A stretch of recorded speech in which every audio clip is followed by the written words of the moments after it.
இன்றைக்கு ஒரு மாபெரும் அதிர்ச்சிகரமான சம்பவம் காசாவினுடைய ஜாய்டவுன் பகுதிகளில் நடந்திருக்கிறது. திரும்ப திரும்ப சொல்கிறோம், உள்ளே வந்து புதைந்து கொள்ளாதீர்கள்.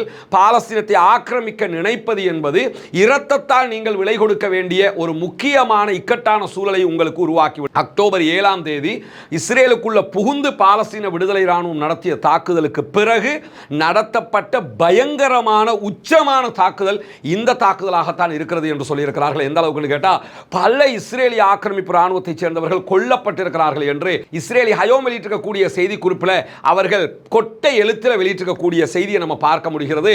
4 இஸ்ரேலிய ஆக்கிரமிப்பு ராணுவத்தை சேர்ந்தவர்களை காணவில்லை என்று இஸ்ரேல் அறிவித்திருந்தது.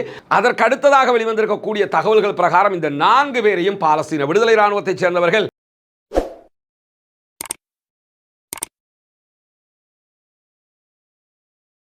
அன்பிற்கினிய சகோதர சகோதரிகளே, நம் அனைவர் மீதும் ஏக இறைவனுடைய அமைதியும் கருணையும் உண்டாகட்டுமாக என்கிற உயரிய பிரார்த்தனைகளோடு பாலஸ்தீனத்தினுடைய இஸ்ரேலிய ஆக்கிரமிப்பு ராணுவத்தின் தாக்குதல்கள் தொடர்ந்து வரக்கூடிய நிலையில் இன்றைக்கு ஒரு மாபெரும் அதிர்ச்சிகரமான சம்பவம் காசாவினுடைய ஜாய்டவுன் பகுதிகளில் நடந்திருக்கிறது. நேற்றைய தினம் பாலஸ்தீன விடுதலை ராணுவத்தினுடைய ஊடக பேச்சாளர் சகோதரர் அபு உபைதா அவர்கள் ஊடகங்களுக்கு ஒரு முக்கியமான அறிவிப்பை விடுத்திருந்தார். அந்த அறிவிப்பில் என்ன சொல்லியிருந்தாருன்னா, காசா சிட்டியை கைப்பற்றுவதற்கு இஸ்ரேலிய ஆக்கிரமிப்பு ராணுவம் முனைகிறது. நீங்கள் காசா சிட்டிக்குள்ள இன்னும் நுழையாவிட்டாலும் காசா சிட்டியினுடைய ஆரம்ப பகுதிகளாக இருக்கக்கூடிய ஜாய்டவுன் பகுதிகளில் உங்களுடைய தாக்குதல்களை ஆரம்பிக்க போகிறீர்கள். ஆரம்பிப்பதற்கு முன்பதாக நாங்கள் உங்களுக்கு தரக்கூடிய அட்வைஸ் என்னன்னு சொன்னா, திரும்ப திரும்ப சொல்கிறோம், உள்ளே வந்து புதைந்து கொள்ளாதீர்கள். பாலஸ்தீனத்தை ஆக்கிரமிக்க நினைப்பது என்பது இரத்தத்தால் நீங்கள் விலை கொடுக்க வேண்டிய ஒரு முக்கியமான இக்கட்டான சூழலை உங்களுக்கு உருவாக்கிவிடும். எனவே உங்கள் இரத்தங்களை நீங்கள் விலையாக கொடுக்க போகிறீர்கள் என்றால் நீங்கள் தாராளமாக தாக்குதலை தொடர முடியும். ஆனால் நாங்கள் கண்டிப்பாக உங்களை தாக்கி அழிப்போம் அல்லது உயிரோடு கைப்பற்றுவோம், உயிரோடு பணைய கைதிகளாக பிடிப்போம் என்பதை திட்டவட்டமாக மிக தெளிவாக சகோதரர் அபு உபைதா அவர்கள் நேற்று பின்னேரங்களில் இரவு நேரங்களில் விடுத்த அறிவிப்பில் தெரிவித்திருந்தார். இந்த சூழலில் தான் இன்றைக்கு அதிகாலையிலேயே ஒரு மகிழ்ச்சிகரமான பயங்கரமான சம்பவம் வெளியாகி இருக்கிறது. என்னன்னு சொன்னால், காசாவினுடைய ஜாய்டவுன் பகுதிகளில் தாக்குதல்களை ஆரம்பித்தது மீண்டும் இஸ்ரேலிய ஆக்கிரமிப்பு ராணுவம். அந்த தாக்குதல்களை பாலஸ்தீன விடுதலை ராணுவம் தைரியமாக உக்கிரமாக எதிர்கொண்டிருக்கிறது. குறிப்பாக பங்கர்களில் இருந்து ஈசல் போன்று வெளியே வந்த பாலஸ்தீன விடுதலை அமைப்பினுடைய எலைட் யூனிட்டை சேர்ந்த போராளிகள் சகோதரர்கள் என்ன பண்ணாங்கன்னு கேட்டா, உடனடியாக பயங்கரமான தாக்குதல்களை இஸ்ரேலிய ஆக்கிரமிப்பு ராணுவத்தின் மீது நடத்தியிருக்கிறார்கள்.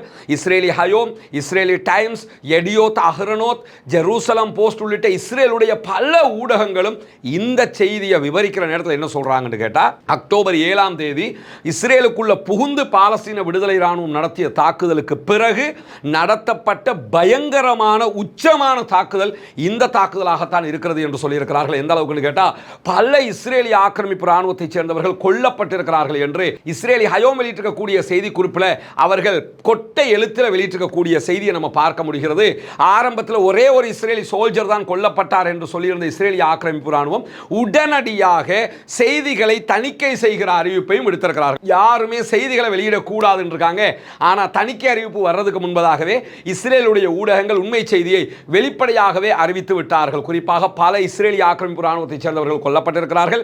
டெல் அவீவில் இருக்கக்கூடிய இஸ்ரேலுடைய மருத்துவமனைக்கு ஹெலிகாப்டர் மூலமாக இதுவரைக்கும் 11 இஸ்ரேலிய ஆக்கிரமிப்பு ராணுவத்தினருடைய படுகாயம் அடைந்தவர்கள் கொண்டு வரப்பட்டிருக்கிறார்கள்.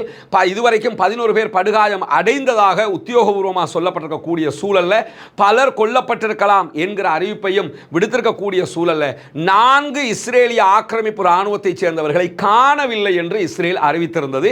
அதற்கு அடுத்ததாக வெளிவந்திருக்கக்கூடிய தகவல்கள் பிரகாரம் இந்த 4 பேரையும் பாலஸ்தீன விடுதலை ராணுவத்தை சேர்ந்தவர்கள் உயிரோடு கைப்பற்றி இருக்கிறார்கள், உயிரோடு பணைய கைதிகளாக பிடித்திருக்கிறார்கள் என்று நம்புவதாக இஸ்ரேலிய ஆக்கிரமிப்பு ராணுவத்தினுடைய வட்டாரங்களே வெளிப்படையாக சொல்லக்கூடிய நிலையை நம்ம பார்க்க முடியும். அல் ஜசீராவினுடைய கருத்து பிரகாரம் 4 பேரும் உயிரோடு பிடிக்கப்பட்டிருக்கலாம் என்றுதான் அவர்களும் சொல்லிக் கொண்டிருக்கிறார்கள். குறிப்பாக டிஆர்டி வேர்டு போன்ற பல ஊடகங்களும் இந்த செய்தியை சொல்லக்கூடிய சூழ்நிலையில் பாலஸ்தீன விடுதலை ராணுவம் உடனடியாக ஒரு அறிக்கை வெளியிட்டிருக்கிறாங்க, ஒரு போஸ்டர் மட்டும் போட்டிருக்கிறாங்க.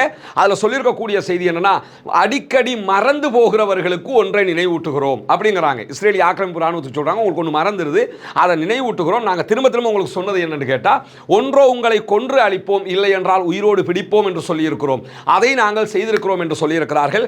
முழுவதுமாக இந்த தாக்குதல் என்பது கெரில்லா அட்டாக்காக ஹிட் அண்ட் ரன் அட்டாக்காகத்தான் நடைபெற்றிருக்கிறது.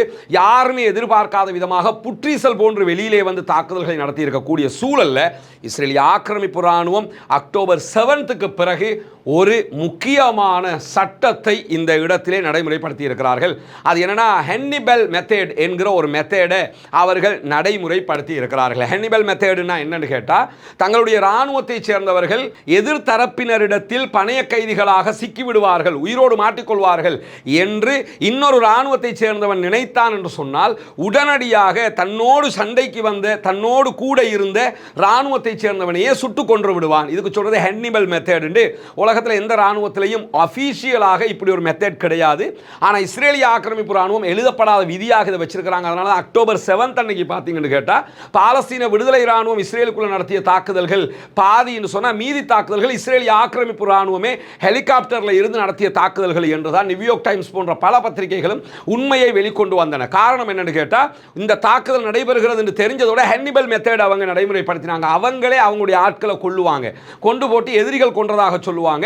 இப்ப நடந்திருக்கிற மெத்தட் என்னன்னு கேட்டா, இதே ஹென்னிபல் மெத்தட் நடைமுறைப்படுத்தி இருக்கிறார்கள்.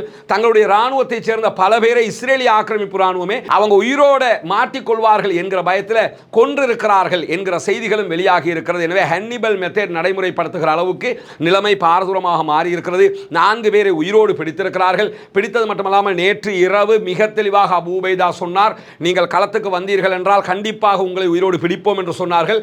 உங்கள் மீது பாரிய தாக்குதல் நடத்துவோம் என்று சொன்னார்கள். தொடர்ந்து இஸ்ரேலிய ஆக்கிரமிப்பு ராணுவம் பாலஸ்தீன விடுதலை ராணுவத்தில் தோல்விக்கு மேல் தோல்வியை தழுவி கொண்டிருக்கிறது. ஒரு சமாதானத்தை பண்ணுங்க, உங்க பணைய கைதிகளை நாங்க தந்துடுறோம், எங்க நாட்டை நீங்க தந்துட்டு போயிருங்கன்னு பலமுறை சொல்லி பார்த்தாங்க, கேட்கல. நாங்க காசாவை பிடிக்க போறோம் என்று உள்ள வந்தாங்க. உள்ளே வந்தவர்களுக்கு இன்றைக்கு வரலாறு காணாத பதிலடியை பாலஸ்தீன விடுதலை ராணுவம் கொடுத்திருக்கிறது.